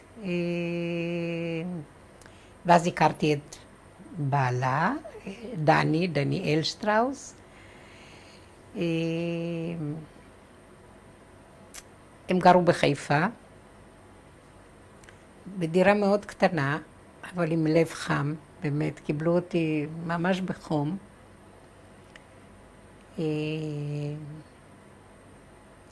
בסך הכל היה מין מטבח, סלון, והיו שירותים משותפים ל3 משפחות. ככה גרו אז בחיפה, זה בתים של יהודים, אבל הם נשקו ממש לבד ירושמיה. שם גרנו.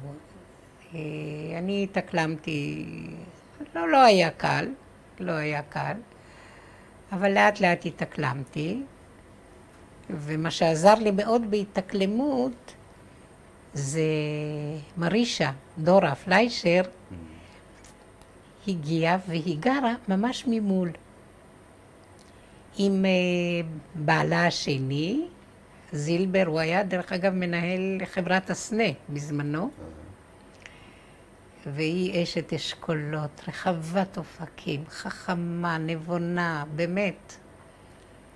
ולא פשוט היה להתאקלם לי אצל הדודים, למרות שהם היו מאוד נחמדים. הם באו לארץ לפני המלחמה כחברי שומר הצעיר, הם היו ממייסדי כפר מסריק. כן, יש לי גישה בכל זאת לקיבוצים. קיבוץ טוב. נכון. כמעט מורה. הרבה צ'כים היו שם, כן. אז רגע, ולהם יש ילדים? להם לא היו ילדים. היא הרתה כמה פעמים והיא לא הצליחה להחזיק. הרפואה לא הייתה כמו שהיא היום. זהו. אחר כך עברנו לדירה יותר מרווחת, להדר יותר למעלה. ושם היה לי חדר נפרד סוף סוף. זהו. נתנו לי מורה שדיברה גם פולנית וגם עברית. היא הסבירה לי קצת על תנ"ך, אף פעם לא שמעתי, לא למדנו אף פעם תנ"ך.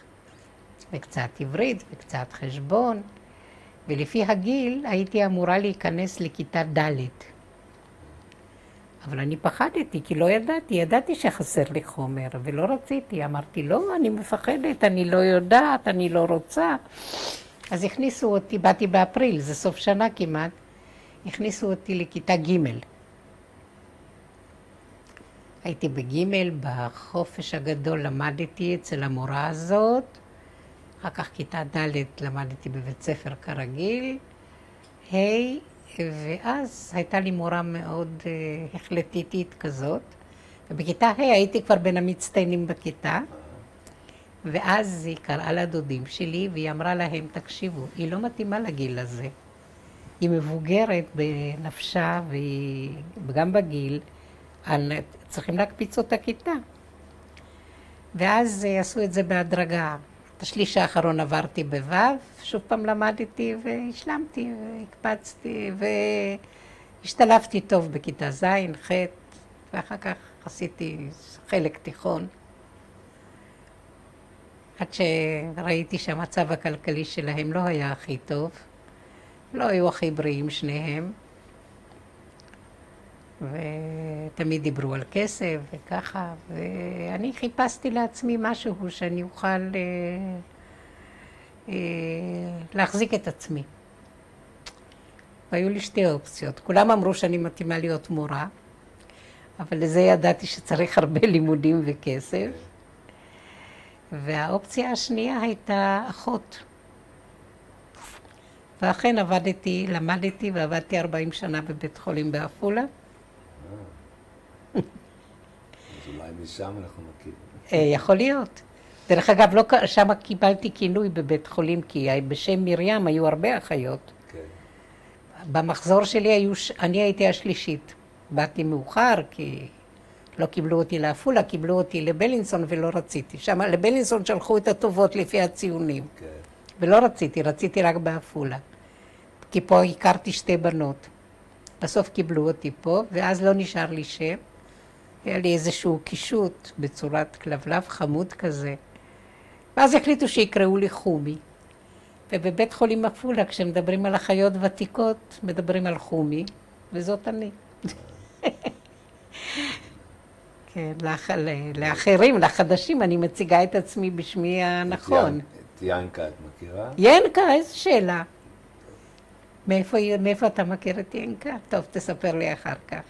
אני השופט, עכשיו היא במרחביה. אני יודעת, מה היא... ינקה היא מחזור אחד לפניי. כן. תשאל אותה על חומי, היא תספר לך. כן. לא, היא ילדה את הילדים שלנו. היא ילדה את הילדים שלכם? כן. לא, אני... טוב, אז עכשיו נחזור אלייך. כן. קודם כל זה כל כך מרגש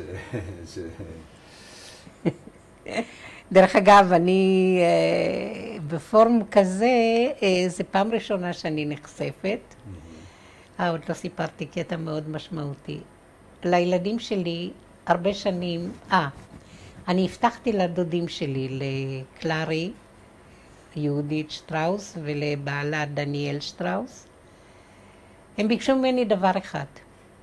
דרך אגב, הם רצו לאמץ אותי באיזשהו שלב, והוא בא אליי יום אחד עם תעודת זהות, והוא מראה לי שאני כביכול הבת שלהם. ואני התחלתי לבכות. אני לא הסכמתי. אמרתי, לי היו הורים, אני זוכרת אותם, אני לא רוצה. ובכיתי, יומיים לא אכלתי, בכיתי, ואז הוא הלך והוא שינה מחדש. הוא הבין. כן, תשמע, זה לא נעשה בהתייעצות איתי, זה כאילו קבעו לי עובדה, ואני... איזה גיל היית אז? אני באתי, כמה הייתי? 48, 37, 11. לא הסכמתי. ב-48 הוא כבר רצה לאמץ אותה? לא, 48, אני לא חושבת, אני חושבת ש-49 זה היה כבר, כי זה... אולי 48 אפילו, לא יודעת, זה די בהתחלה היה. ואני לא הסכמתי. אז הם ביקשו ממני דבר אחד. כשנולד לי הבן הבכור בשנת 1965, יובל, אז הם ביקשו ממני דבר אחד, שאני אבטיח להם, שאני לא מספרת להם שהם לא הסבא והסבתא האמיתיים שלי, ושהם ההורים שלי. היה לי מאוד קשה, אבל הרגשתי חוב מוסרי כלפיהם, ואכן עשיתי ככה, והם ביקשו ממני שעד יום מותם אני לא אספר, ולא סיפרתי. ואחרי שמלאו, קודם הוא נפטר, ואחרי איזה 6-8 שנים היא נפטרה, הבאתי אותה פה לעפולה. לעפולה, לבית אבות, טיפלתי בה הרבה, הייתי מבקרת ודואגת לה, והיא לא הייתה מרוצה, כי היא רצתה רק להיות אצלי בבית. ואני לא הסכמתי, אמרתי לה, תקשיבי, יש לי 3 ילדים, ובעלי נכה צה"ל. אברהם קראו לבעלי, אברהם. אברהם היה נכה צה"ל, הוא היה בסיור והוא עלה על מוקש. היה לו פה צלקת. מתי? לפני מבצע סיני. הוא חדר למצרים, הם היו, איך הוא היה אומר לי, אנחנו היינו הבשר החי, לגלות איפה המצרים. והוא נפצע מאוד קשה, מזלו, זה לא פגע לו במוח, זה פגע ברקה פה, ונשאר לו צלקת. הרופאים דרך אגב הציעו לי שיעשה ניתוח, אבל הוא שאל אותי, תגידי, כשהיינו נשואים כבר, זה מפריע לך? אמרתי לא, לך זה מפריע? הוא אומר לא, אמרתי אז בשביל מה ניתוח? הכרתי אותך ככה, ולי זה לא מפריע. אמרתי לה, אני לא יכולה לקחת אותך אליי הביתה, אני מצטערת. לא יכולה, אין לי מקום. ואני גם לא יכולה, אני גם עובדת, עוד עבדתי. אמרתי לה, אני עובדת, אברהם עובד. מה, תהיי לבד בבית? את לא יכולה להיות לבד בבית. קיבלה אירוע מוחי, היא הייתה צריכה השגחה. היא כעסה עליי מאוד. אבל לא משנה, כל זמן שהם חיו... לא גילית לא גיליתי, כשהיה 30 למותה, כינסתי את הילדים עם בני הזוג וסיפרתי להם. הם קיבלו שוק. הם קיבלו שוק. אבל אמרתי להם, תקשיבו, זאת הבטחה שהבטחתי, ולא יכולתי להפר אותה. והם היו סבא וסבתא? סבתא וסבא לכל דבר. ימי הולדת, כל הזמן רצו שנבוא. כמה שהיינו באים לחיפה זה לא היה מספיק. מה, כבר 3 שבועות לא הייתם, מתי תבואו, וזה וזה. כן. מאוד, תשמעו, זה מה שהחזיק אותם הרבה זמן. הם היו מאוד בסדר, באמת. תראי, אפשר, הסיפור שלך הוא כל כך מרגש ומדהים כן, יש שם הרבה רבדים. אפשר המון, אבל אנחנו לא נעשה את זה, אלא מה שנעשה, שאת תספרי עכשיו בקצרה את העיקר לגבי ילדים, בעלך וכמה... בעלי החמוד, איזה בעל היה לי. טוב, נתחיל עם בעלי. כן. מה שמו? שמו אברהם גולדשמיד. הכינוי שלו היה אברמלה, ככה הכרתי אותו. הכרנו בנסיבות מיוחדות. אני הייתי חברה ועדת קלפי, לבחירות של הכנסת הרביעית. והוא היה בקלפי תמורת שכר, הוא היה סדרן. ככה הכרנו. מפה התחיל הרומן. איזה מפלגה יצא? אני, מפא"י, בטוח, מה, חניכת צופים וכולי. כן. וזהו, משם התחיל הרומן. התחתנו, גרנו בבית חולים. פה בעפולה. בעפולה, 18 שנה, בחצר, חממה כמו קיבוץ. נכון. קולנוע, בריכה, חברות, דשאים, מרחב, ילדים בטוחים כשאנחנו עובדים. באמת, יוצא מן הכלל היה. כי לשנינו לא היה מי שיעזור לרכוש דירה, אז שנינו עבדנו, חסכנו, ולאט לאט רכשנו את הדירה הזאת שאני גרה בה עליי. הוא סבל מהפציעה. סבל מהפציעה, היה לו כאבי ראש מפעם לפעם חזקים, נעזר פה ושם עם כדורים, הוא היה מאוד גיבור, אבל זה פגע לו באיכות החיים. ובאיזשהו שלב הוא היה כל כך ציוני שהוא אף פעם קודם לא הגיש שום תביעה לצה"ל. הוא פנה לעורך דין מטעם צה"ל, הוא קיבל הכרה של נכה. סליחה, הוא יצא מהצבא עם 10% נכות. אבל זה לא היה מספיק, כי הוא סבל, והוא נעזר בכדורים. והיא באשפוזים. אז העלו לו ל-19%. הוא לא רצה לערער, הוא לא רצה יותר, כי הוא פחד שיקחו לו את רישיון הנהיגה. זה היה הניידות שלו. הוא אמר לי, אני לא מערער, יש לי את זה, זה מספיק לי. אמרתי לו, תעשה מה שאתה מרגיש. זהו. זה הזכיר לי אותי, שאני בהתחלה לא רציתי להגיש תביעה לפיצויים גם כן. כן.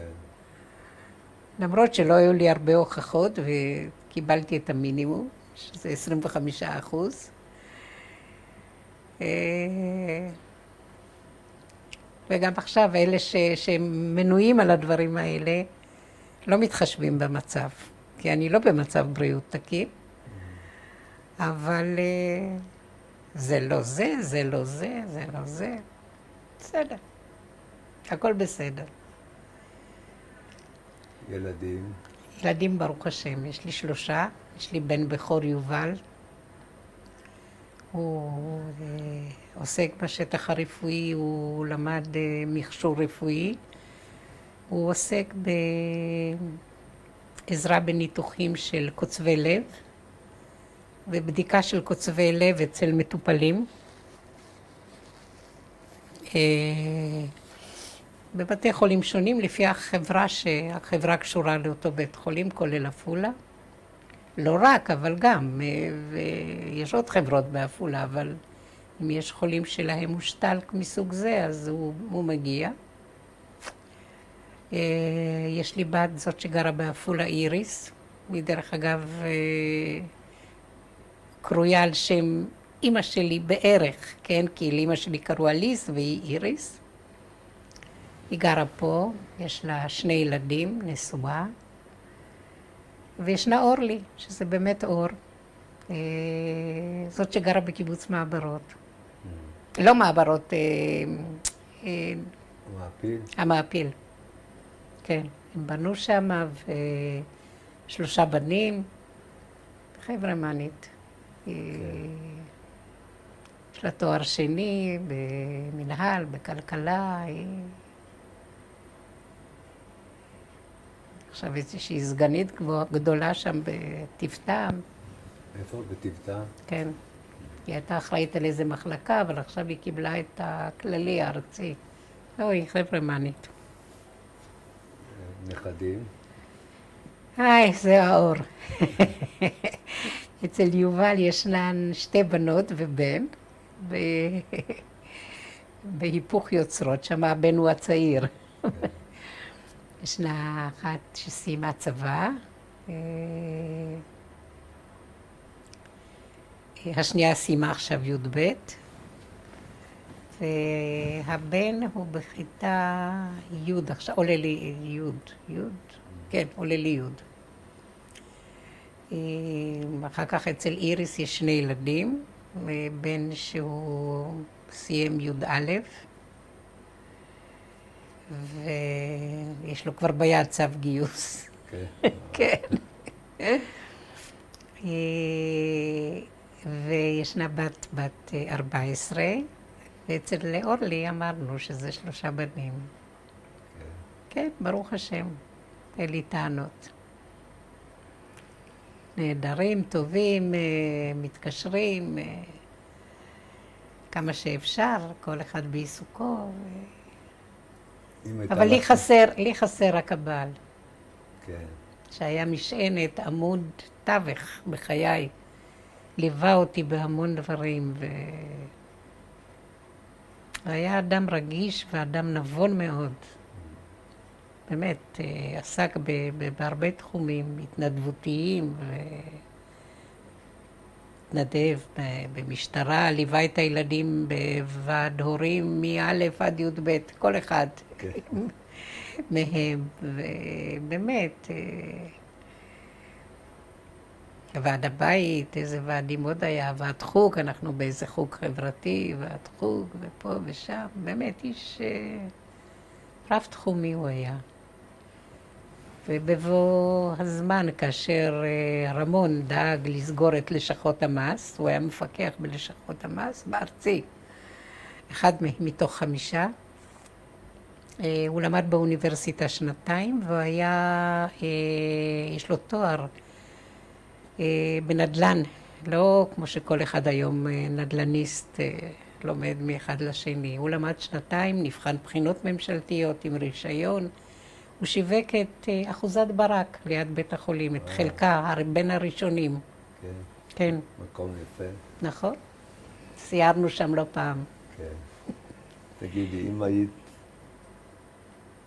אם הייתה לך אפשרות לדבר עם ההורים או לפגוש אותם, מה היית אומרת להם?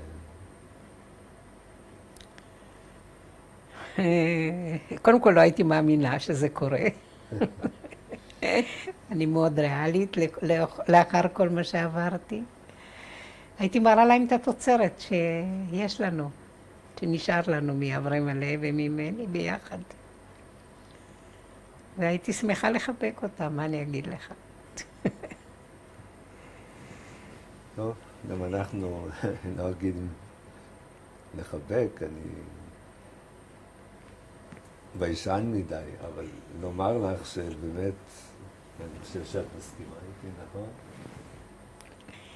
כן, עברתי רבות. אנחנו עוברים הרבה רעיונות. כל סיפור הוא סיפור, אבל הסיפור שלך ממש... כן, הם לא הרשו לי לדבר על זה, לא יכולתי לספר. למה? אמרתי לך, כי הם רצו הילדים ידעו שאני לא נולדתי בישראל, כן. זה הם ידעו, ושידעו שעליתי. ואחר כך כשהתחלתי לדבר, הילדים שגדלו, אני לא זוכרת מי אמר לי, הבן או הבת היותר גדולה, אמא, משהו לא מסתדר לי. את אומרת שאת עלית ב-48, וסבא וסבתא היו ממייסדי כפר מסריק, איך זה הולך ביחד? הם תפסו, מה, הם לא... אז אני לא זוכרת כבר מה אמרתי, אבל איכשהו יצאתי מזה. הם לא האמינו. זאת אומרת, הם חשדו, נגיד ככה. כן. כשסיפרתי להם, זה היה ממש שוק. סיפרתי להם שזאת הייתה הבטחה שלי, להם, הגיעה להם. הבטחות חייבים לקיים. כן, תשמע. כן. טוב, אנחנו נסיים את החלק הזה. כן, נעשה הפסקה קצת. נעשה הפסקה קצרה. תשתיו משהו, אני אביא משהו. לא, לא. ואחר כך נצלם את התמונות. כן. מה שאתם רואים כאן זה סבא וסבתא שלי מצד אבא. אדולף, אני לא זוכרת איך קראו לסבתא, שהיו גרים בכפר ליד ניטרה, בסלובקיה. שטראוס. מצד ימין, אבא, לאופולד שטראוס, שנספה בשואה במיידנק. לידו אמא שלי, אליס שטרן שטראוס, שנספתה בירייה בזמוש, בגטו. לידה סבתא שלה, אמא שלה, סבתא שלי, מבית שטרן. על ידה בעלה, שטרן, ולידם היחידי שמכל התמונה שרד זה שנדור שני אלכסנדר שטראוס. כן. אלה ההורים שלי, אליס שטרן שטראוס ואבא לאופולד שטראוס ביום חתונתם. בתמונה שלפניכם, ההורים שלי, אבא לאופולד שטראוס, אמא אליס שטראוס, ואני מרים שטראוס, תינוקת. זו תמונה שלי, גולדשמיד מרים לבית שטראוס, כאשר עליתי ארצה. אלה קלרי לבית וייס שטראוס, ודניאל שטראוס, אח של אבא, דוד, שאצלם הייתי במשך 6 שנים, מאז הגיעי ארצה עד בית ספר לאחיות. יום נישואים של מרים שטראוס עם אברהם גולדשמיד. בתמונה אברהם גולדשמיד ומרים גולדשמיד בשייט בכנרת. בתמונה רואים את יובל, הדר והילדים. הדר, טל ורון. בתמונה רואים את איריס, שקד קלט בת המצווה, אני, גולדשמיד מרים, אילי ודודו אהרון. בתמונה רואים את אורלי ודייוויד יצהרי עם ילדיהם, ברק, גל ויועז. ככה הייתי צריכה להגיד.